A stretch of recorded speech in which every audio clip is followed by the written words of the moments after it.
तो दशरथ जी महाराज ने कहा कि चाहूं तुम ही समान सुत, प्रभु सन कवन दुराव। मुझे तो आपके समान बेटा चाहिए। दशरथ जी महाराज की भक्ति कितनी अद्भुत है। लोग भगवान से बेटा मांगते हैं। बेटा तो दशरथ जी ने भी मांगा, लेकिन भगवान से बेटा नहीं मांगा, भगवान को ही बेटा के रूप में मांगा। हे प्रभु, आप ही मेरे बेटा बन जाए।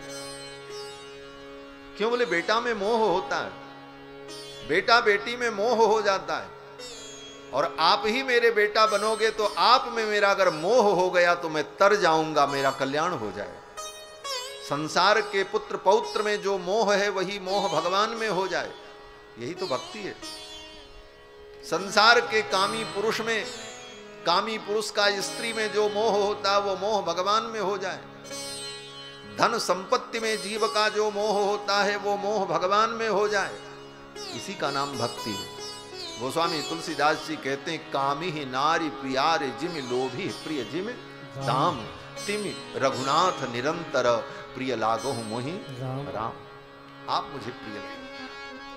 दशरथ जी ने सोचा यही मेरे बेटा बनते। दशरथ जी ने कहा, ओ स्वयंभू मनु ने कहा कि चाहूं तुम ही समान सुत, प्रभु सन कवन दुराव। आपसे क्या छिपाना, आप तो अंतर्यामी हो, सब कुछ जानते हो। मैं आपको ही बेटा के रूप में चाहता हूं। भगवान ने कहा ठीक है, मैं बेटा बनकर के आऊंगा। अभी तो आप कुछ दिन जाकर के स्वर्ग में निवास करो, फिर समय आएगा तो मैं आपका बेटा बनूंगा। दशरथ जी ने कहा कब आप मेरे बेटा, भगवान मनु जी ने कहा कब आप मेरे बेटा बनोगे? तो भगवान ने स्वयंभू मनु से कहा, देखो जब आप अयोध्या के राजा बनोगे तो मैं आपका बेटा बनूंगा। होई हूं अवध भुवाल, तब मैं होव तुम्हार सुत। जब आप अयोध्या के राजा बनोगे तब मैं आपका बेटा बन करके आऊंगा। हमारे अयोध्या के प्रेमी संत जन कहते हैं, देखो भगवान को अयोध्या से कितना प्रेम है। भगवान ने दशरथ जो स्वयंभू मनु से कहा कि राजन मैं आपका बेटा तो बनूंगा, लेकिन मेरी भी एक शर्त होगी। बोले क्या शर्त? बोले जब आप अयोध्या के राजा बनोगे तब मैं आपका बेटा बनूंगा। अगर कहीं आप दिल्ली और दौलताबाद के राजा बन गए तो मैं आपका बेटा नहीं बनूंगा। होई हूं अवध भुवाल, तब मैं होव तुम्हार सुत। जब आप अयोध्या के राजा बनेंगे तब मैं आपका बेटा बनूंगा, क्योंकि मैं तो अयोध्या का राजकुमार बनना चाहता हूं। अयोध्या मुझे अत्यंत प्रिय है। इस बात को दशरथ जी जानते हैं कि भगवान ने वचन दिया है, भगवान बेटा बनकर के आएंगे। तो जब भगवान ने वचन दिया है तो मुझे प्रयास करने की क्या जरूरत? इसीलिए दशरथ जी 60,000 वर्ष तक कोई प्रयास नहीं किए।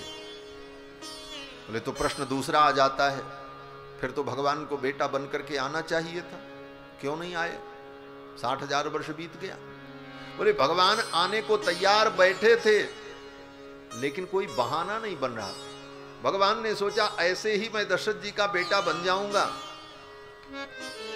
तो संसार की एक जो प्रतिष्ठित मान्यता है वो मान्यता समाप्त हो जाएगी। बोले क्या मान्यता? बोले बिना गुरु के कृपा के भगवान की प्राप्ति नहीं होती। गुरु की कृपा के बिना भगवत तत्व का साक्षात्कार नहीं होता। ये जो मान्यता है ये मान्यता नष्ट हो जाएगी। एक बार दशरथ जी अपने गुरु जी के चरणों में चले जाएं इस विषय को लेकर, तो मैं तो अवतार लेने के लिए तैयार बैठा हूं। नहीं तो दुनिया यही कहेगी भगवान को पाने के लिए गुरु की कोई आवश्यकता नहीं है। इसलिए भगवान प्रतीक्षा कर रहे थे एक बार ये गुरु जी के पास चले जाएं, बहाना बन जाए, फिर तो मैं तो तैयार बैठा हूं। लेकिन दशरथ जी महाराज रोज गुरु जी से मिलते, रोज प्रणाम करते, लेकिन पुत्र प्राप्ति की चर्चा कभी नहीं करते। मुझे बेटा नहीं है, आप कोई उपाय करो, आशीर्वाद दो, मैं पुत्र चाहता हूं, ये निवेदन दशरथ जी ने पहले कभी नहीं किया। इसीलिए गोस्वामी तुलसीदास जी ने चौपाई में एक बार शब्द का प्रयोग किया। एक बार भूपति मन माही, एक बार भूपति मन माही, भयगलानि मोरे सुत नाही, भयगलानि मोरे सुत नाही, एक बार भूपति मन माही, एक बार भूपति मन माही। एक बार का मतलब पहली बार, एक का मतलब होता है पहली संख्या, पहली बार इच्छा हुई। और ये भी इच्छा क्यों हुई? बोले ये इच्छा मां अरुंधति ने पैदा की। एक दिन मां अरुंधति ने गुरुदेव वशिष्ठ से कहा, मुनिवर आप जैसे आचार्य को प्राप्त करके आज तक राजा दशरथ को पुत्र सुख की प्राप्ति नहीं हुई, क्या आपकी कृपा में कोई कमी रह गई अथवा राजा दशरथ की सेवा में कोई कमी रह गई? क्या कारण है? गुरुदेव वशिष्ठ ने कहा, मेरी कृपा में कोई कमी नहीं है और राजा दशरथ की सेवा और समर्पण में कोई कमी नहीं। कमी तो केवल इस बात की है कि राजा दशरथ के मन में अभी तक लाल को प्राप्त करने की लालसा ही उत्पन्न नहीं है। लाल को पाने की लालसा उत्पन्न हो जाए तो लाल जी आने को तैयार बैठे हैं। लाल जी का मतलब रघुनाथ जी। हमारे अयोध्या में लाल जी का मतलब यही होता है। लाल जी को भोग लगाया, लाल जी को स्नान कराया।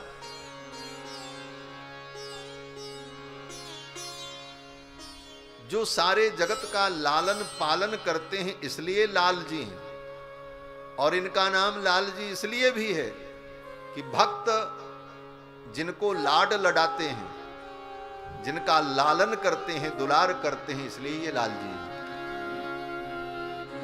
और जिन महाराज श्री की स्मृति में ये कार्यक्रम हो रहा है उनका भी जगत विदित नाम यही है, बाल योगी श्री लाल जी महाराज सखी जी। लाल जी बोले तो रघुनाथ जी। वशिष्ठ जी ने कहा अरुंधति जी से, देवी राजा दशरथ के मन में लाल को पाने की लालसा तो उत्पन्न हो तो मैं तो सब कुछ करने को तैयार हूं। ये भगवान को पाने की लालसा उत्पन्न होना बहुत जरूरी है, क्योंकि बिना लालसा के लाल जी नहीं मिलते। गोपियां जब तक रोती रहीं भगवान के लिए तब तक भगवान नहीं आए, लेकिन जब रोते रोते गोपियां थक गईं, गोपियों के हृदय में जो कृष्ण प्राप्ति की लालसा थी वो लालसा भी अधीर होकर के रो पड़ी। शब्दों का चमत्कार है वेदव्यास जी के शब्दों का। वेदव्यास जी कहते हैं, रुरुदुः सुस्वरम राजन कृष्ण दर्शन लालसाह। कृष्ण दर्शन की जो लालसाएं थी वो लालसाएं रो पड़ी। गोपियां तो रो ही रही, लेकिन गोपियों के हृदय में कृष्ण दर्शन की जो लालसा थी वो लालसा भी अधीर होकर के रो पड़ी। और जिस दिन भगवान को प्राप्त करने की लालसा रो पड़ती है उस दिन भगवान को प्रकट होना पड़ता है। गोविंद प्रकट हो गए वहीं पर। वेदव्यास जी कहते हैं, ज्यों ही गोपियों की लालसा रो पड़ी, रुरुदुः सुस्वरम राजन कृष्ण दर्शन लालसा, उसी समय तासाम आविर्भूत छौरिहि स्मयमान मुखाम्बुजः पीतांबरधर स्रग्वी साक्षान मनमथ मनमथः। उसी समय भगवान प्रकट हो गए रास मंडल में। जब उनकी लालसा रो पड़ी, तो लालसा बहुत जरूरी है। वशिष्ठ जी ने कहा, राजा दशरथ के मन में लालसा तो उत्पन्न हो। अरुंधति मां ने कहा, अगर लालसा की बात है तो लालसा मैं उत्पन्न कर दूंगा। एक दिन मां अरुंधति अपने बालक को लेकर के राजमहल में पहुंची। दशरथ जी महाराज ने प्रणाम किया, मां कौशल्या ने प्रणाम किया, माताओं ने प्रणाम किया, गुरु मां आई, आचार्य पत्नी का आगमन हुआ है, बड़ा भव्य स्वागत हुआ। तब तक अचानक मां अरुंधति के गोद में जो बालक था वो बालक रोने लगा। बालक जब जोर जोर से रोने लगा तो दशरथ जी ने पूछा, माता जी ये बालक क्यों रो रहा है, क्या हो गया इसे? तो मां अरुंधति ने कहा महाराज ये आपको देख करके रो रहा है। दशरथ जी ने कहा हमको देख के रो रहा है? बोले हाँ आपको देख के रो रहा है, ये कुछ कहना चाहता है। दशरथ जी ने कहा क्या कहना चाहता बालक? मां अरुंधति ने कहा ये बालक आपको देख करके रो रहा है और ये कहना चाहता है कि ये चक्रवर्ती सम्राट श्री दशरथ जी महाराज तो मेरे पिताजी के जजमान हैं, लेकिन इनका कोई बेटा बेटी नहीं, मेरा जजमान कौन बनेगा? मैं किसका पुरोहित बनूंगा? मेरा तो कोई जजमान दिखाई नहीं पड़ता। मैं किसका पुरोहित बनूंगा? अगली पीढ़ी में कोई जजमान दिखाई नहीं पड़ता। ये सुनते ही दशरथ जी महाराज की आंखों में आंसू आ गए और दशरथ जी महाराज के मन में लालसा उत्पन्न हो गई, मेरे पितरों का तर्पण कौन करेगा? मेरे कुल देवता का पूजन कौन करेगा? मेरे आचार्य गुरुजनों का वंदन अभिनंदन कौन करेगा? मेरे वंश में कोई बालक नहीं। इस बात की व्यथा उत्पन्न हो गई, लालसा उत्पन्न हो गई और दशरथ जी महाराज ने विलंब नहीं किया और तुरंत गुरु जी के पास चल पड़े। गुरु गृह गयो तुरत महिपाला, चरण लाग करी विनय विशाल। चरणों में गिर पड़े और विनय किया, प्रभु मुझे संतान नहीं है, आप कृपा करो मुझे पुत्र की प्राप्ति हो। यहां वाल्मीकि रामायण में महर्षि वाल्मीकि वर्णन करते हैं कि दशरथ जी महाराज ने अपने गुरुदेव से कहा कि सुतार्थम तप्यमानस्य नासीद वंशकर सुतः, मेरे वंश की वृद्धि करने वाला कोई पुत्र नहीं है, आप कृपा करो मुझे पुत्र की प्राप्ति हो। और मेरे मन में एक भाव आया है। वशिष्ठ जी ने कहा क्या? दशरथ जी ने कहा मेरे मन में भाव आया है कि क्यों न पुत्र प्राप्ति के लिए मैं अश्वमेध यज्ञ करूं। सुतार्थम बाजी मेधेन किमर्थम न यजाम्य हम। वशिष्ठ जी ने कहा राजन अगर तुम्हारे मन में आया है कि पुत्र प्राप्ति के लिए अश्वमेध यज्ञ किया जाए तो अवश्य में तुम्हारी कामना पूर्ण होगी और मैं संपूर्ण यज्ञ का मार्गदर्शन करूंगा। मेरे मार्गदर्शन में यज्ञ होगा और आपकी कामना पूर्ण होगी। अब तो वशिष्ठ जी महाराज प्रसन्न हो गए, अनुमति प्रदान कर दी और सरजू जी के उत्तर तट पर यज्ञ का आयोजन हुआ। अयोध्या से बाहर सरयू जी के उस पार जाकर के सरज्वाश्चोत्तरे तीरे यज्ञ भूमिर्विधीयताम, दशरथ जी ने आदेश दिया सरजू जी के उत्तर तट पर यज्ञ भूमि का निर्माण हो। सरयू जी के उस पार थोड़ी दूर जाने पर एक नदी प्रवाहित होती है जिसका नाम है मनोरमा। मनोरमा नदी के दक्षिण तट पर और सरयू के उत्तर तट पर। मनोरमा और सरयू के मध्य का जो भूभाग, उसी भूभाग में अश्वमेध यज्ञ का आयोजन सुनिश्चित हुआ। यज्ञ मंडप का निर्माण प्रारंभ हो गया। दशरथ जी महाराज ने गुरुदेव वशिष्ठ से कहा गुरुदेव किसी भी प्रकार की कोई कमी न होने पावे, क्योंकि यज्ञ में कोई कमी रह जाती है तो असुर उस यज्ञ के फल को नष्ट कर देते। छिद्रम ही मृगयन्ते स्म विद्वांसो ब्रह्म राक्षसाः। दशरथ जी कहते हैं ये ब्रह्म राक्षस कमियां ढूंढते रहते हैं। छिद्रम ही मृगयन्ते स्म विद्वांसो ब्रह्म राक्षसाः। ये ब्रह्म राक्षस बड़े विद्वान होते महाराज। विद्वांसो ब्रह्म राक्षसाः। हम आप विधि भूल जाएं लेकिन उनको सब विधि मालूम रहती। हम आप कोई पूजा पाठ करने बैठे, कोई यज्ञ करने के लिए बैठे तो देवताओं का आवाहन करना पड़ता है। गणपतिम आवाहयामि, अंबिकाम आवाहयामि। देवताओं का आवाहन करते हैं तब देवता आते हैं, लेकिन ये राक्षस बोले राक्षस बिना बुलाए आ जाते हैं। और किस लिए आते हैं? बोले ये आपका काम बनाने के लिए नहीं आते, आपकी कमियां देखने के लिए आते। ये यज्ञ कर रहा है, इससे कोई कमी हो जाए। और उनको सब विधि मालूम है। आपको भले विधि मालूम ना हो, लेकिन राक्षसों को सब मालूम है। कहीं कोई कमी देख लिया, उसी कमी का आश्रय लेकर यज्ञ के फल का हरण कर लेते हैं असुर। इसीलिए यज्ञ करते समय असुरों के द्वारा हमारा यज्ञ नष्ट न हो, इसलिए यज्ञ का संरक्षण किया जाता है। जल लेकर अभिमंत्रित करके चारों तरफ जल का छींटा देते हैं। अपहता असुरा रक्षाम शिवे दिशदः, अपहता असुराः, असुर लोग अपहत हो जाएं, दूर चले जाएं। अपसरपंतु जे भूता भूमि संस्थिता, जे भूता विघ्न करतारस्ते नश्यन्तु शिवाज्ञया, अपक्रामन्तु भूतानि पिशाचा सर्वतो दिशम, सर्वेषाम विरोधेन यज्ञ कर्म समारभे।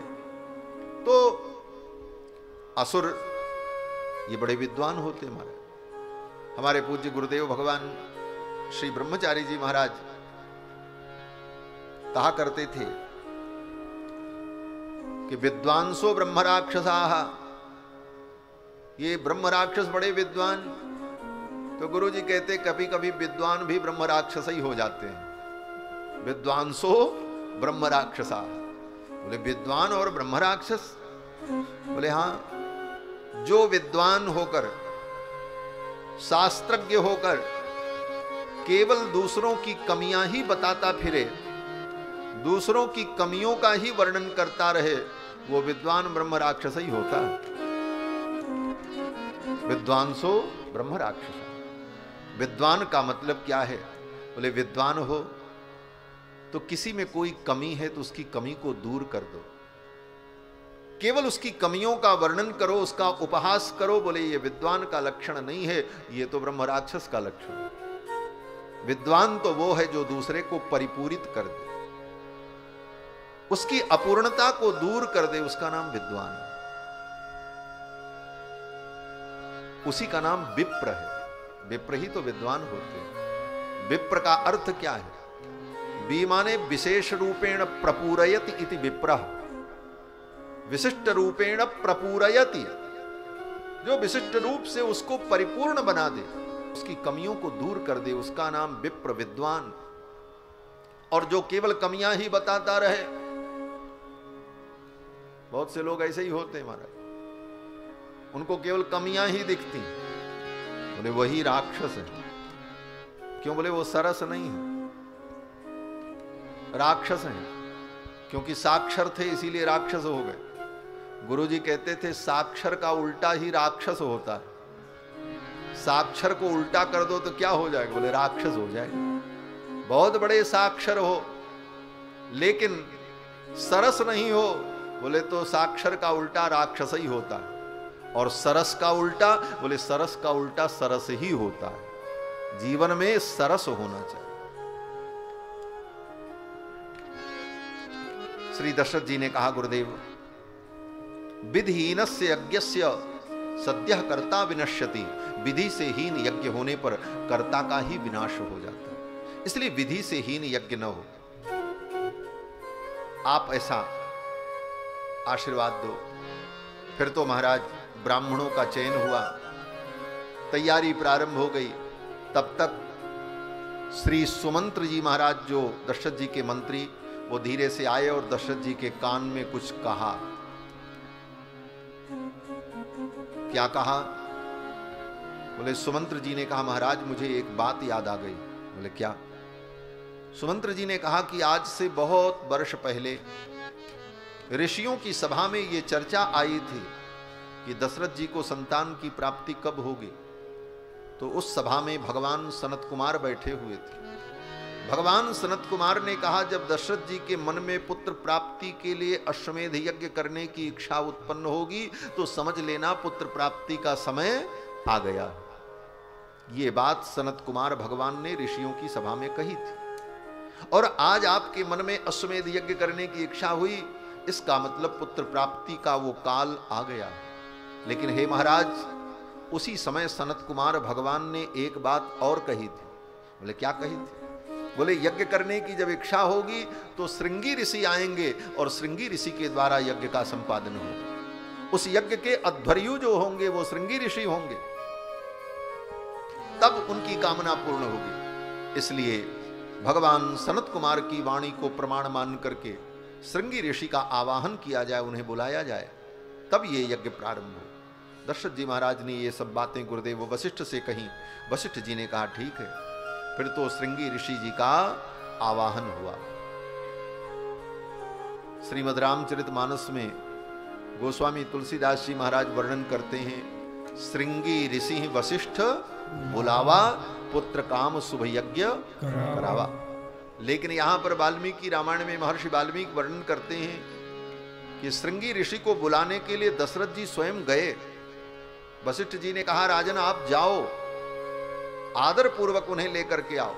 अपनी तीनों रानियों को लेकर के, रथ घोड़े हाथी सैनिकों को लेकर के महाराज दशरथ ने अंग देश की यात्रा की। और अंग देश में महाराज जो रोमपाद वहां के राजा थे, उन्हीं के दामाद हैं श्रृंगी महर्षि। और वहां 1 सप्ताह दशरथ जी ने निवास किया। 1 सप्ताह बाद अपने मनोभाव को व्यक्त किया और कहा कि आपकी बेटी और दामाद को हम लेने आए हैं, इनके द्वारा मेरा यज्ञ होगा और आप आदर पूर्वक इन्हें विदा करो। महाराज रोमपाद ने अपने जामाता श्रृंगी ऋषि को और शांता जी को विदा किया और दशरथ जी महाराज लेकर के आए। तैयारी हो गई, यज्ञ मंडप बन गया, श्रृंगी ऋषि आ गए, लेकिन अभी यज्ञ प्रारंभ नहीं हुआ। क्यों प्रारंभ नहीं हुआ? बोले सब तो आ गया, सारी तैयारी पूरी हो गई, लेकिन अभी मुहूर्त नहीं आया। मुहूर्त आवे तब ना यज्ञ प्रारंभ हो। इसीलिए विधान है, मुहूर्त किसी की प्रतीक्षा नहीं करता है। इसलिए पहले से सारी तैयारी करके मुहूर्त की प्रतीक्षा करनी चाहिए। ये नहीं कि मुहूर्त इतने बजे है तब पानी ढूंढो और पंचपात्र ढूंढो, कहाँ पंचपात्र है, कहाँ जल है, कहाँ अक्षत है। सारी तैयारी पहले हो जाए और जो ही मुहूर्त आवे उस मंगल मुहूर्त में कार्य प्रारंभ हो जाए। क्योंकि मुहूर्त आपकी प्रतीक्षा नहीं करेगा, आपको मुहूर्त की प्रतीक्षा करनी पड़ेगी। दशरथ जी महाराज ने सारी तैयारी कर ली और मुहूर्त की प्रतीक्षा करने लगे। वाल्मीकि जी कहते हैं ततः काले बहुतिथे कस्मिश्चित सुमनोहरे। सारी तैयारी हो जाने के कुछ दिन बाद वो सुंदर मुहूर्त आया। बसंते समनुप्राप्ते, बसंत ऋतु आई और राज्ञो यष्टुम मनोभवत, तब यज्ञ का संकल्प हुआ और श्री दशरथ जी महाराज ने अश्वमेध यज्ञ प्रारंभ किया। 1 वर्ष तक अश्वमेध यज्ञ चला। पुनः प्राप्ते बसंते तु पूर्ण संवत्सरो भवत। पुनः जब बसंत ऋतु आई और 1 संवत्सर पूर्ण हो गया, तब अश्वमेध यज्ञ की पूर्णाहुति हुई। और अश्वमेध यज्ञ की पूर्णाहुति में मिथिला नरेश श्री जनक जी महाराज आए। मिथिलाधिपतिम सूरम जनकम सत्यवादिनम। जनक जी महाराज आए और भी अनेक नरेश, काशी नरेश आए। तथा काशीपतिम स्निग्धम सततम प्रियवादिनम। काशी नरेश और भी बड़े बड़े राजा लोग यज्ञ में आए। अश्वमेध यज्ञ की पूर्णाहुति हुई और अश्वमेध यज्ञ की पूर्णाहुति के पश्चात श्रृंगी ऋषि ने कहा राजन, अब मैं पुत्र कामेष्टि यज्ञ कराऊंगा। पहले अश्वमेध यज्ञ हुआ, फिर पुत्र कामेष्टि यज्ञ हुआ। पुत्र कामेष्टि यज्ञ 1 दिन का यज्ञ था और अथर्ववेद के मंत्रों से पुत्र की कामना के लिए श्री जनक श्रृंगी ऋषि ने इष्टि कराई। और उस इष्टि में जब मंत्र पढ़ करके श्रृंगी ऋषि ने आहुति प्रदान की, उसी समय अपने अपने भाग को, हवि को ग्रहण करने के लिए देवता लोग यज्ञ मंडप में आए थे। ब्रह्मा, शंकर, इंद्र, वरुण, कुबेर, अश्वनी कुमार, चंद्रमा, ये सब आए थे यज्ञ मंडप में। अब यहां पर वाल्मीकि जी वर्णन करते हैं उन देवताओं की आपस में वार्ता होने लगी, क्योंकि सब एकत्रित हुए थे।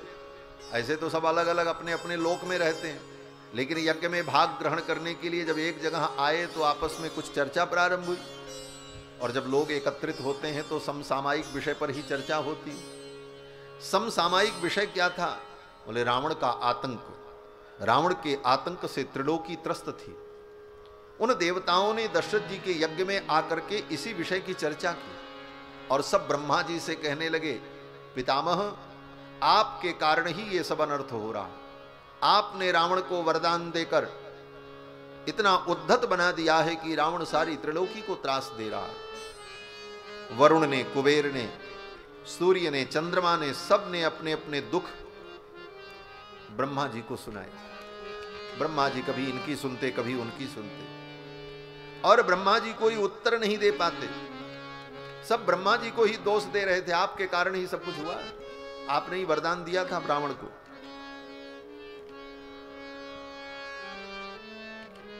क्योंकि रावण ने ये वरदान मांगा था, हम काहू के मरहि न मारे, बानर मनुष्य जाति दुई बारे। बंदर और मनुष्य को छोड़कर मुझे कोई मार न सके। और यह वरदान प्राप्त करके रावण अपने को अजय समझने लगा। देवता उसका कुछ बिगाड़ नहीं सकते। सारे देवता जब ब्रह्मा जी को इस प्रकार कहने लगे तो ब्रह्मा जी बड़े परेशान। जैसे घर में कोई बच्चा बहुत बिगड़ जाए, दादाजी का लाडला हो, दादाजी बहुत लाड प्यार दे करके उसको बिगाड़ दें, तो फिर जब बच्चा बदमाशी करता है तो घर के लोग किसको सुनाएंगे? बोले दादाजी को सुनाएंगे, आप ही ने तो बिगाड़ा है। जब हम डांटते थे तो आप उसका पक्ष लेते थे, दादाजी को सुनना पड़ता। अब तो ब्रह्मा जी को भी सुनना पड़ रहा है। सब देवता कह रहे हैं आपके कारण ही सब कुछ हुआ। ब्रह्मा जी की इस स्थिति को देखकर भगवान को दया आ गई। कुछ भी हो, ब्रह्मा जी भगवान के साक्षात पुत्र हैं। साक्षात पुत्र हैं ब्रह्मा जी भगवान के। भगवान के नाभि से ही तो उनका प्रादुर्भाव हुआ। और भगवान ब्रह्मा जी के माता भी हैं और पिता भी हैं। तुमेव माता च पिता तुमेव। भगवान को दया आ गई और भगवान भी उन्हीं देवताओं के मध्य में आकर के प्रकट हो गए। एतस्मिन्नन्तरे विष्णुरुपयातो महाद्युति। वाल्मीकि जी कहते हैं कि उसी समय एतस्मिन्नन्तरे विष्णु उपयातो, भगवान विष्णु आ गए। विष्णु का मतलब व्यापक परमात्मा, जो सर्वत्र व्याप्त है। व्याप्नोति विष्णु, जो सर्वत्र व्याप्त है, ऐसे व्यापक परमात्मा भगवान विष्णु आ गए। महाद्युति ही, परम प्रकाश में। किस रूप में आए? बोले शंख चक्र गदा पाणि ही, शंख चक्र गदा पद्म धारण किए हुए। पीतवासा जगतपति ही, पीतांबर धारण किए हुए। अपने गरुण पर बैठ करके वैनतेयम समारोह्य, अपने गरुण पर बैठ करके भगवान उन देवताओं के मध्य में आ गए। और भगवान जब आए तो सभी देवताओं ने भगवान को प्रणाम किया और सभी देवताओं ने कहा, हे भगवान, त्वाम नियोक्षामहे विष्णु लोकानाम हितकाम्यया। हे भगवान, लोक के हित के लिए, रावण के वध के लिए हम सब आपसे प्रार्थना करते। भगवान नारायण ने उन देवताओं से कहा, आप लोग निश्चिंत हो जाओ, मैं आ गया हूं। भयम त्यजत भद्रम वो, आप लोग भय का त्याग कर दो। मैं अवतार लेकर के रावण का वध करने के लिए योजना बना करके आया हूं। देवताओं ने कहा, क्या योजना आपने बनाई है? भगवान ने कहा, ये महाराज दशरथ जो यज्ञ कर रहे हैं ना, मैं इनका बेटा बनने जा रहा हूं, इसीलिए मैं आया हूं। और आप लोग चिंता मत करो, मैं रावण का वध करूंगा। और केवल रावण का ही वध नहीं, सपुत्र पौत्रम सगणम रावण के पुत्र पौत्र आमात्य मंत्री समंत्र ज्ञाति बांधवम, उसके जितने बंधु बांधव हैं, जितने दुष्ट हैं, इन सब का मैं संहार करूंगा। और केवल इनके वध के लिए ही नहीं आऊंगा, रावणादि असुरों का संहार करने के बाद 10 वर्ष सहस्राणि 10 वर्ष शतानि च, 10,000 वर्ष और 10,100 वर्ष अर्थात 11,000 वर्ष वत्स्यामि मानुषे लोके, इसी मनुष्य लोक में मैं निवास करूंगा। किस लिए? अरे रावण का वध हो जाएगा, फिर आपकी क्या जरूरत है, काम हो गया। तो भगवान कहते हैं पालयन पृथ्वीम इमाम, इस पृथ्वी का पालन करने के लिए मैं 11,000 वर्ष तक रहूंगा, क्योंकि पृथ्वी को सबसे ज्यादा दुख हुआ है। रावण के आतंक से ऋषि मुनि महात्मा तो दुखी थे ही थे, देवता भी दुखी थे, लेकिन सबसे ज्यादा दुख तो पृथ्वी को था। क्यों बोले? इसी पृथ्वी पर रावण सारे अत्याचार करता, और रावण जब चलता था तो पृथ्वी बेचारी कांपती थी। चलत दसानन डोलत अवनी, चलत दसानन डोलत अवनी, करजत गर्भ श्रवहि सुर रवनी, गर्जत गर्भ श्रवहि सुर रवनी, चलत दसानन डोलत अवनी, चलत दसानन डोलत अवनी। पृथ्वी कांपती थी जब वो रावण चलता। सबसे ज्यादा दुख तो पृथ्वी को हुआ। और ये पृथ्वी कौन है? बोले विष्णु प्रिया है, ये भगवान की पत्नी है भूदेवी। हम लोग प्रातः काल उठते हैं तो पृथ्वी को जब प्रणाम करते हैं तो यही कहते हैं समुद्र वसने देवी पर्वतस्तन मंडले, विष्णु पत्नी नमस्तुभ्यम पादस्पर्शम क्षमस्व में। ये विष्णु पत्नी है भूदेवी। तो भगवान ने कहा इस भूदेवी का पालन करने के लिए पालयन पृथ्वीम इमाम, क्योंकि पृथ्वी बहुत डरी हुई है। जैसे किसी व्यक्ति को बहुत डर व्याप्त हो जाए तो डर दूर होने में भी समय लगता है, धीरे धीरे वो नॉर्मल होता है। भगवान ने सोचा पृथ्वी को जुगों जुगों से त्रास दिया है रावण ने, तो कम से कम 11,000 वर्ष तक पृथ्वी मेरे चरणों के संस्पर्श को प्राप्त करेगी, तब इसका दुख दूर हो। जुगों जुगों से रावण के चरणों के प्रहार को जिस पृथ्वी ने सहा है, चलत दसानन डोलत अवनी, वह दुख तब निवृत्त होगा जब गोविंद के अत्यंत शीतल चरणारविंद का दीर्घ काल तक संस्पर्श प्राप्त हो इस धरा को। इसीलिए भगवान कहते हैं पालयन पृथ्वीम इमाम, इस पृथ्वी का पालन करने के लिए 11,000 वर्ष तक मैं रहूंगा। वत्स्यामि मानुषे लोके पितरम रोचयामास तदा दशरथम नृपम। और दशरथ जी को पिता बनाने की भगवान ने अभिरुचि व्यक्त की, और भगवान उन देवताओं के मध्य से अचानक अंतर्धान हो गए। और भगवान कहाँ गए? बोले भगवान उसी यज्ञ कुंड में प्रविष्ट हो गए। और ज्यों ही भगवान यज्ञ कुंड में प्रविष्ट हुए तब तक अग्नि देवता चरु लेकर के प्रकट हो गए। प्रगटे अगिन चरु कर लीने, और उसी चरु में ही भगवान व्याप्त हो गए। और वाल्मीकि जी तो बड़ी अद्भुत बात कहते हैं कि इदम तु नृपशार्दूल पायसम देव निर्मितम। अग्नि देवता जब चरु लेकर के प्रकट हुए तो अग्नि देवता ने कहा राजन इस पायस को लो। ये पायस क्या है? ये खीर क्या है? पायसम देव निर्मितम, ये देव निर्मित पायस है।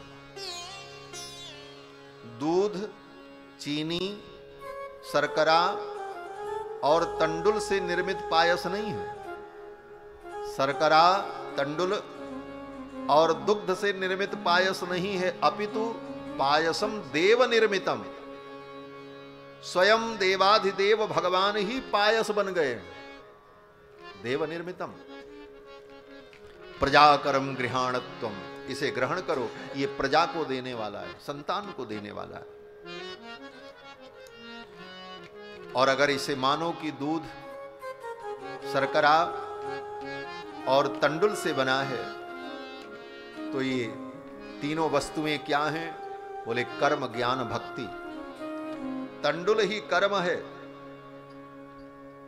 और दुग्ध ही ज्ञान है, और उसमें जो मधुरता है वही भक्ति है। कर्म, ज्ञान, भक्ति, इन तीनों का समन्वय ही भगवान के प्रादुर्भाव का मूल है। ऐसा दिव्य पायस देवताओं ने दिया और दशरथ जी महाराज ने उस पायस को गुरुदेव की आज्ञा से अपनी तीनों रानियों को दिया। अब बांटने का क्रम जो है वो बड़ा विलक्षण है। गोस्वामी तुलसीदास जी जो वर्णन करते हैं, उनके कल्प के अनुसार आधा कौशल्या जी को दिया, जो आधा बचा उसका 2 हिस्सा किया, एक हिस्सा केकई जी को दिया, जो बचा उसका 2 हिस्सा किया, और एक हिस्सा सुमित्रा जी को दिया, और एक हिस्सा जो था उसको कौशल्या के हाथ का स्पर्श करा करके सुमित्रा जी को पुनः दिया। और वाल्मीकि जी के वर्णन का जो क्रम है कि पायस का आधा भाग कौशल्या जी को दिया, जो आधा बचा था उसका 2 हिस्सा करके आधा सुमित्रा जी को पहले दिया, और जो आधा बचा उसका 2 हिस्सा किया, एक हिस्सा केकई जी को दिया और एक हिस्सा जो बचा उसको सुमित्रा जी को फिर दे दिया। ये क्रम दशरथ जी का, ओ वाल्मीकि जी का। बोले क्रम तो वही है, बोले वही नहीं है, बहुत अंतर है। वाल्मीकि जी के क्रम के अनुसार आप समझो, वो जो पायस था, उस पायस के 8 आने से राम जी और 4 आने से लक्ष्मण जी और 2 आने से भरत जी और 2 आने से शत्रुघ्न जी। ये वाल्मीकि जी का क्रम। 16 आना पायस, 16 आना में 8 आना कौशल्या जी को मिला, 4 आना सुमित्रा जी को मिला, 2 आना केकई जी को, और 2 आना जो बचा था वो फिर सुमित्रा जी को। और गोस्वामी जी के कल्प के अनुसार 8 आना कौशल्या जी को, 4 आना केकई जी को, और 2 आना सुमित्रा जी को, और फिर जो 2 आना बचा था वो फिर सुमित्रा जी। इस क्रम से, इसके अनुसार 8 आने से राम जी का प्रादुर्भाव, 4 आने से भरत जी का, और 2 आने से लक्ष्मण जी, 2 आने से शत्रुघ्न जी। और वाल्मीकि जी के अनुसार 8 आने से राम जी, 4 आने से लक्ष्मण जी, और 2 आने से भरत जी और शत्रुघ्न जी। ये क्रम हुआ। और दोनों में अंतर भी, इसीलिए कहीं कहीं पर रामानुज के रूप में लक्ष्मण को ही क्यों माना जाता है? सच पूछो तो रामानुज भरत है, क्योंकि राम जी के बाद भरत जी का जन्म हुआ। तो राम के बाद जो जन्म लिया वो रामानुज, तो रामानुज तो भरत जी है, लेकिन सर्वत्र लक्ष्मण जी को ही रामानुज क्यों कहा? बोले वाल्मीकि जी के मतानुसार कि गर्भ में पहले राम जी आए, क्योंकि आधा पायस तो कौशल्या जी को पहले मिला, फिर आधा सुमित्रा जी को मिला, 4 आना, और सुमित्रा जी ने जब पायस को ग्रहण कर लिया तो लक्ष्मण जी गर्भ में आ गए। जन्म से नहीं, गर्भ में आने से लेकर के अनुजत्व सिद्ध होता है लक्ष्मण जी का। ये वाल्मीकि जी का मत है। और भरत जी बाद में गर्भ में आए। जन्म भले भरत जी का पहले हुआ, लेकिन गर्भ में लक्ष्मण जी पहले आए, भरत जी बाद में आए। इसलिए राम जी के अनुज लक्ष्मण।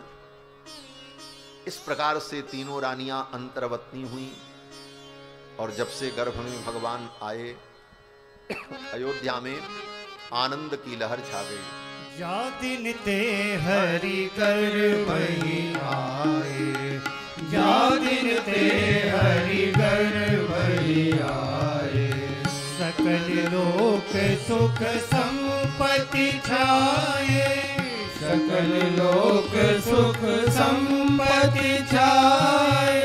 मंदिर मह सब राजहि रानी, मंदिर मह सब राजहि रानी। शोभाशील तेज की खानी, शोभाशील तेज की खानी। सुख जुत कछुक काल चली गयहु, सुख जुत कछुक काल चली गयहु। यही प्रभु प्रगट सो अवसर भयहु, यही प्रभु प्रगट सो अवसर भयहु। जा दिन ते हरि कर बहि आए, जा दिन ते हरि कर, जा दिन ते हरि, जा दिन ते हरि कर। जिस दिन से भगवान गर्भ में आए चारों तरफ सुख संपत्ति छा गई। तीनों रानियां महल में शोभा को प्राप्त होती। मंदिर महाराज ही सब रानी, शोभा शील तेज की खानी। तीनों रानियों के लिए अलग अलग विशेषण दिया गोस्वामी जी ने। शोभा की खानी कौन है? बोले कौशल्या जी। और शील की खानी बोले कैकेयी जी। और तेज की खानी बोले सुमित्रा जी। शोभाशील तेज की खानी, मंदिर महाराज ही सब रानी। और धीरे धीरे समय बीता। कितना समय बीता? बोले 11 महीने 24 दिन बीत गए। साधारण बालक तो 9 महीने में, 9.5 महीने में जन्म ले लेता है, लेकिन यहां तो 11 महीने बीत गए। 12वें महीने में भी 24 दिन बीत गया। केवल 6 दिन बचा है वर्ष पूरा होने में।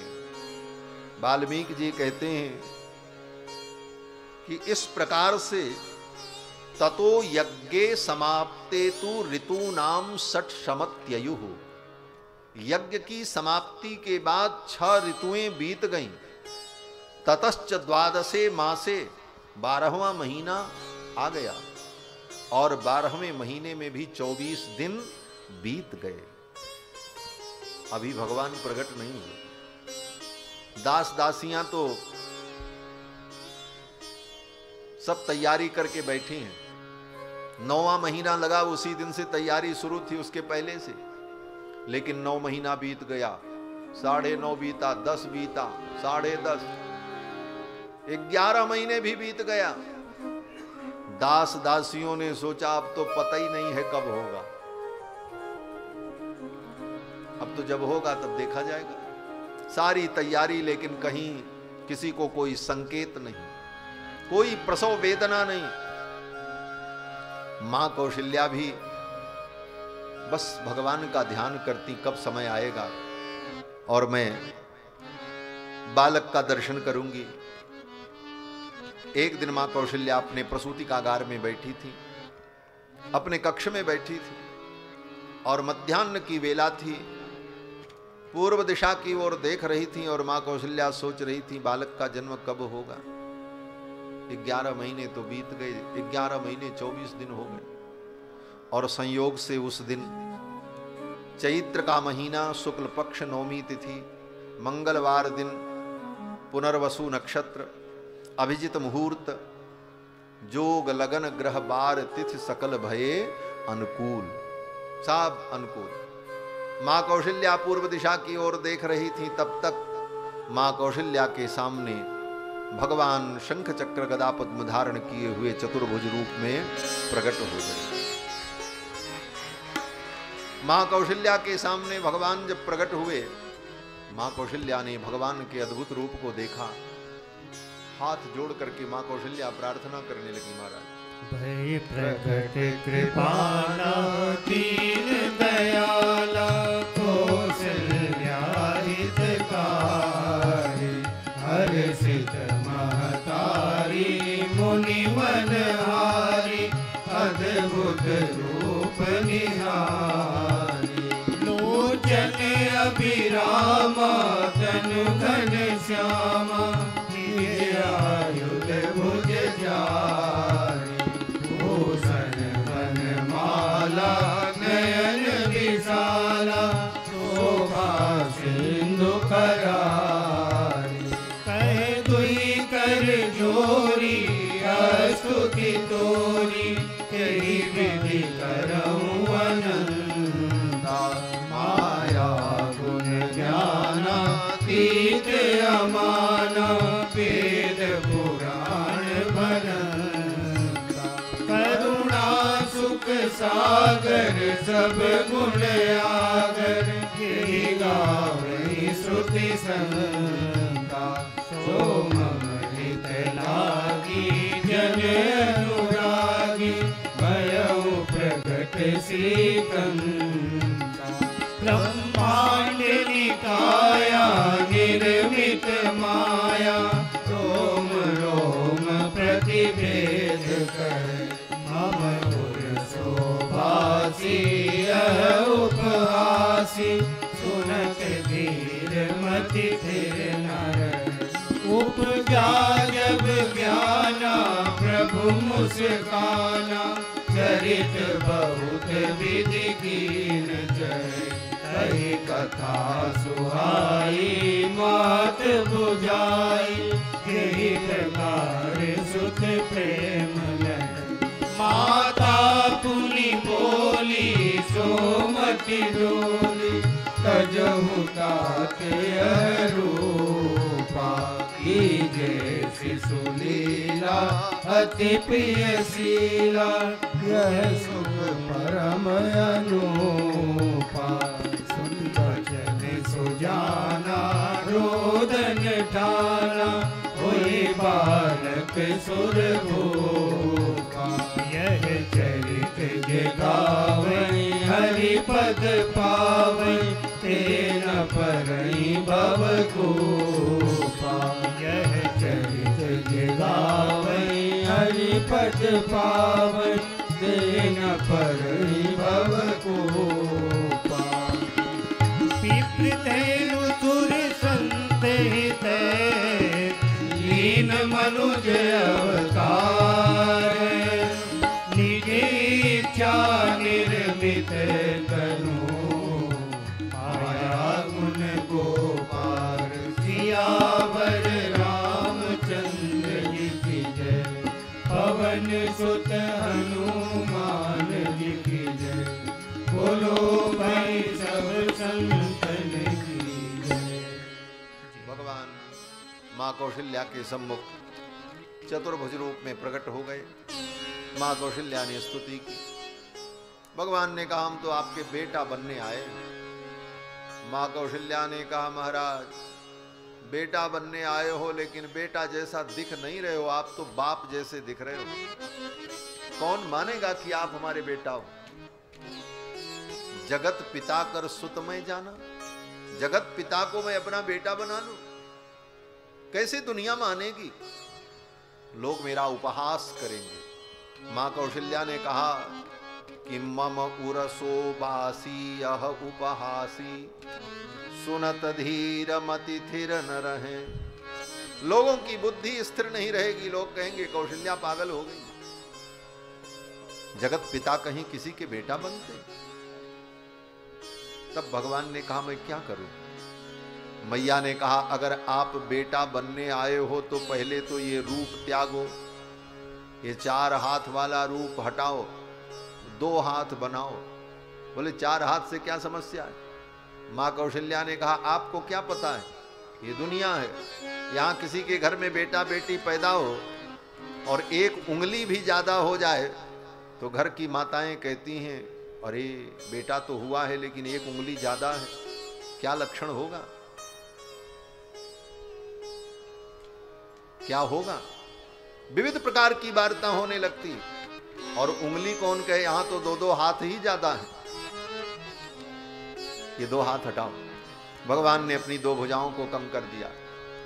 भगवान ने कहा मैया अब हम बेटा बन गए। मां कौशल्या ने कहा अभी बेटा नहीं बने। क्यों? बोले आप तो इतने कपड़े पहने हो, इतने बड़े हो, छोटे से बालक बन जाओ। भगवान छोटे से बालक बन गए। मैया ने कहा ये कपड़े भी नहीं, बालक पैदा होता है तो नंगा पैदा होता है, कपड़ा वपड़ा पहन के नहीं पैदा होता, बाद में उसको पहनाया जाता। भगवान ने कहा अच्छा। भगवान ने कपड़ों को भी अंतर्हित कर दिया, छोटे से बालक बन गए। भगवान ने कहा अब हम बालक हो गए। मैया ने कहा अभी भी बालक नहीं हो। बोले अब क्या कमी है? मैया ने कहा बालक तुम्हारे जैसे टपर टपर बोलता नहीं है, बालक तो रोता है।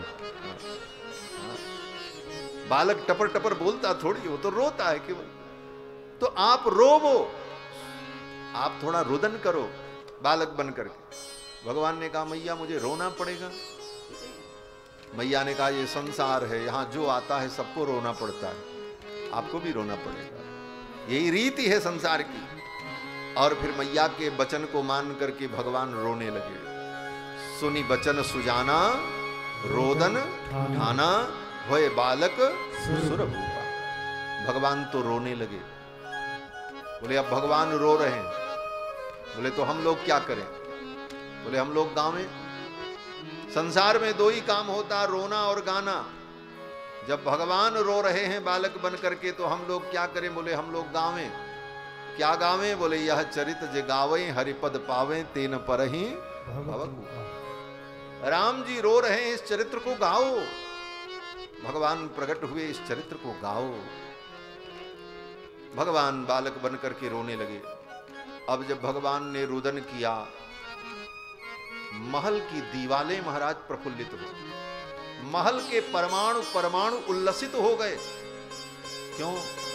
बोले 60,000 वर्ष बाद आज महल में किसी नवजात शिशु के रोने की आवाज सुनाई पड़ी। जब दशरथ जी पैदा हुए थे तब रोए थे, उसके बाद आज तक महल में किसी बच्चे के रोने की आवाज को लोगों ने नहीं सुना था। और भगवान परब्रह्म परमात्मा जब बालक बन करके रोए, वो रोना भी कितना मधुर, परम प्रिय और अत्यंत मधुर रुदन। क्योंकि भगवान का सब कुछ मधुर है। मधुराधिपते रखिलम मधुर, तो रोना भी मधुर है। इसीलिए गोस्वामी जी कहते हैं सुन शिशु रुदन परम प्रिय बानी, समभ्रम चली आई सब रानी। और ये समाचार जब दशरथ जी को मिला, दासी ने जाकर के बताया महारानी ने सुंदर बालक को जन्म दिया। अब तो दशरथ जी महाराज ब्रह्मानंद में डूब गए। गोस्वामी जी महाराज वर्णन करते हैं, दशरथ पुत्र जन्म सुनि काना, मानव ब्रह्मानंद समाना। दशरथ पुत्र जन्म सुनि काना, मानव ब्रह्मानंद समाना। परम प्रेम मन पुलक शरीरा, चाहत उठन करत मति धीरा। परम प्रेम मन पुलक शरीरा, चाहत उठन करत मति धीरा। चाहत उठन करत मति धीरा, चाहत उठन करत मति धीरा। दशरथ जी महाराज परम आनंद में विभोर। और दशरथ जी सोचने लगे, जाकर नाम सुनत शुभ होई, मोरे गृह आवा प्रभु सोई सोई। तब तक आकर के एक दासी ने सूचना दी, महाराज की जय हो। बोले क्या हुआ? बोले छोटी महारानी केकई ने सुंदर पुत्र को जन्म दिया। अब तो दशरथ जी का आनंद 2 गुना, 2 पुत्र। अभी इस आनंद का दशरथ जी संवरण कर पाते, तब तक 2 दासियां दौड़ी दौड़ी आई सुमित्रा जी के महल से और आकर के कहा महाराज की जय हो, महाराज की जय हो। सुमित्रा ने सुंदर 2 पुत्रों को जन्म दिया। अब तो दशरथ जी भाव विभोर हो गए। नारायण ने इतनी कृपा की, चौथी अवस्था में 4 पुत्र। अब तो दशरथ जी महाराज भूल गए कि मैं चक्रवर्ती सम्राट हूं। स्वयं दौड़ने लगे और कहने लगे, अरे बाजा बजाने वाले आओ, गीत गाने वाले आओ, उत्सव मनाओ, मेरे घर में बालक प्रकट हुआ है। दशरथ पुत्र जन्म सुनि काना, दशरथ पुत्र जन्म सुनि काना। मानव ब्रह्मानंद समाना, मानव ब्रह्म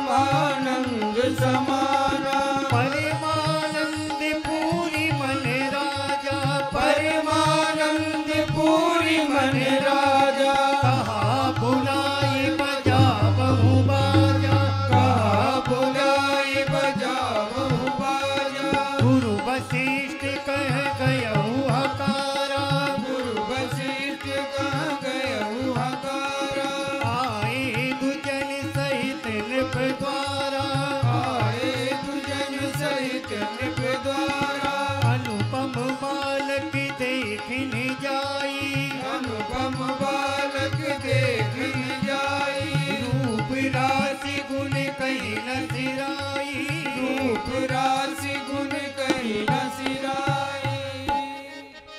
अब तो दशरथ जी महाराज ने सेवकों से कहा बाजा बजाओ, गाने वालों को बुलाओ, नाचने वालों को बुलाओ, खजाना खोल दो, लुटाओ।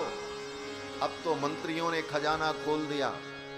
गुरुदेव वशिष्ठ आए और बालकों का जात कर्म संस्कार कराया।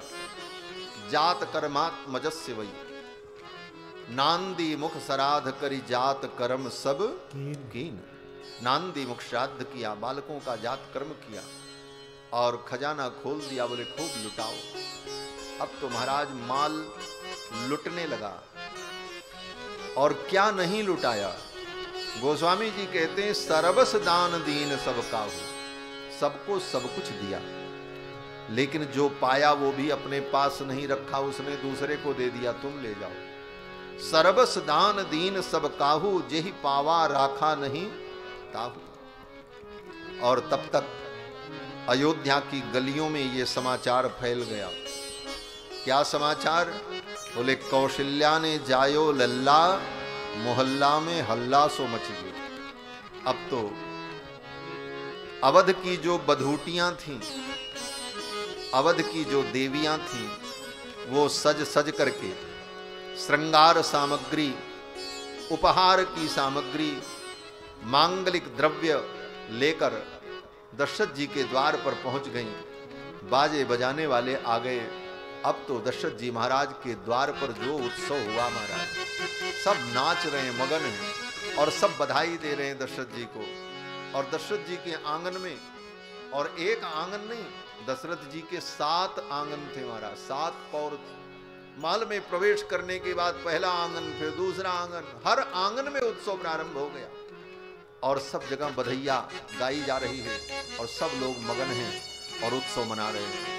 आंगने में बधैया बाजे, आंगने में बधैया बाजे, आंगने में बधैया बाजे, आंगने में बधैया बाजे, बधैया बाजे, बधैया बाजे, बधैया बाजे, बधैया बाजे, बधैया बाजे, बधैया बाजे, बधैया बाजे, बधैया बाजे, बधैया बाजे, बधैया बाजे, बधैया बाजे, बधैया बाजे, आंगने में बधैया बाजे, आंगने में बधैया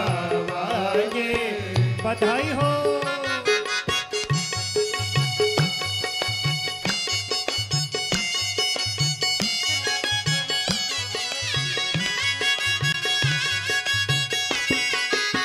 जय हो।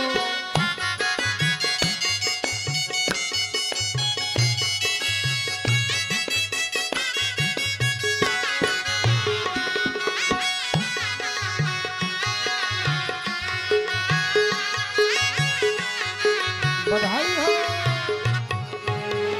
चंद्रमुखी मृग ले लिया अवध की, चंद्रमुखी मृग नैनी अवध की, चंद्रमुखी मृग ले लिया अवध की, चंद्रमुखी मृग नैनी अवध की, तोरत तानन, तोरत तानन, रागिने में बधैया बाजे, आगिने में बधैया बाजे, आगिने में बधैया बाजे।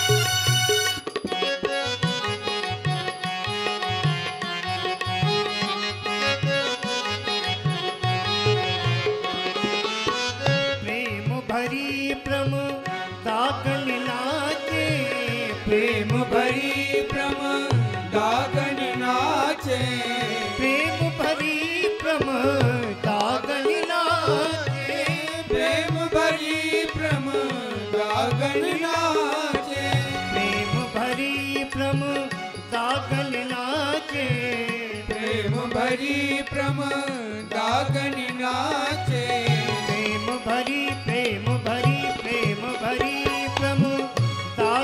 नाचे, प्रेम भरी प्रमदागन नाचे, बांधे नूपुर बांधे पायने में बढ़ैया बाजे, आंगने में बढ़ैया बाजे, आंगने में बढ़ैया बाजे।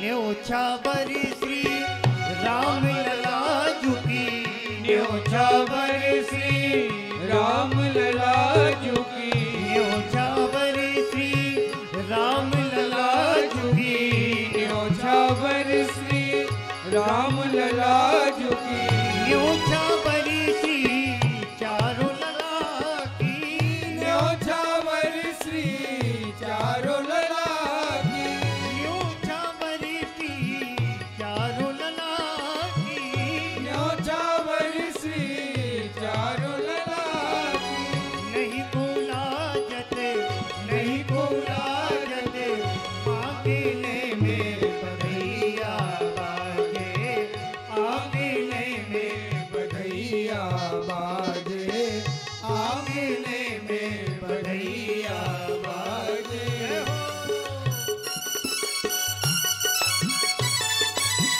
बधाई हो।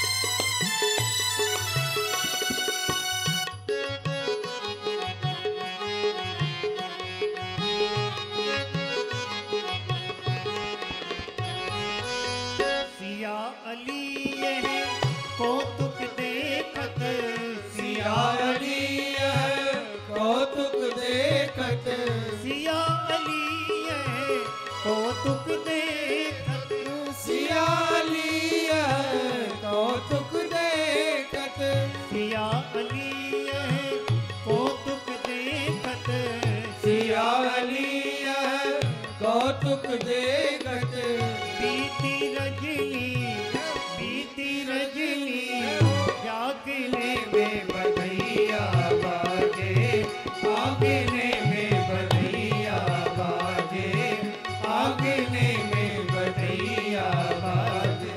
घर घर आनंद छायो अयोध्या नगरी में, घर घर आनंद छायो अयोध्या नगरी में,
कहे को कैकेयी को, जस कहे को कैकेयी को, बनहु बनाई के रूप भरत को, बनो बनाई के रूप भरत को, प्रभु ने प्रेम पठायो अयोध्या नगरी में, प्रभु ने प्रेम बढ़ायो अयोध्या नगरी में, घर घर आनंद छायो अयोध्या नगरी में, घर घर आनंद छायो अयोध्या नगरी में, अयोध्या नगरी में, अयोध्या नगरी में, अयोध्या नगरी में।